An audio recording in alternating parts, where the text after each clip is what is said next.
So guys, magandang araw. Na-trouble na natin yung ating Sakura na pag nag-volume tayo, namamatay. Namamatay yung relay. So, ayan, dito naka-on na siya. Na-switch na natin on. Ayan, gumagana na po siya. So, ayan, gumagana na po siya. So, share ko lang sa inyo yung pinalitan natin. Agad nating pinalitan yung mga 2N5551 tsaka 5401. Hindi na natin tinest kasi mura lang naman yan. Nasa size lang yata yung isa. Tapos napansin ko na hindi balance yung kanyang mga 5 watts na resistor. Yan. Kaya agad kong chinek at ito yung open na pala. Ayan, kitang kita naman yung damage nya. Ayan, yung isa is ayan.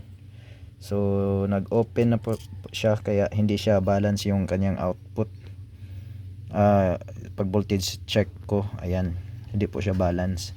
Kaya temporary pinalitan ko siya ng 0.47 ohms. So ang original nya is 0.25.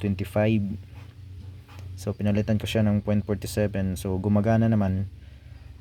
Pero papalitan ko talaga yan ng 0.25 kasi yan yung malayo yan sa tolerance niya.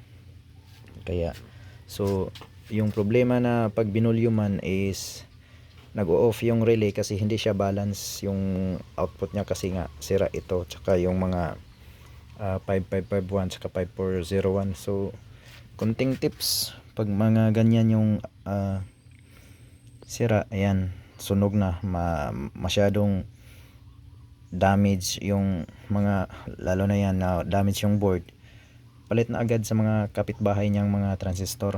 So kahit na wag mo nang i-test, diretso na yan sa akin. Kaya yung mga tulad nito is shorted yung dalawang UPT. So nag-open na pala yung kanyang dalawang 5 watts na transistor. So ayan, gumagana na ho siya.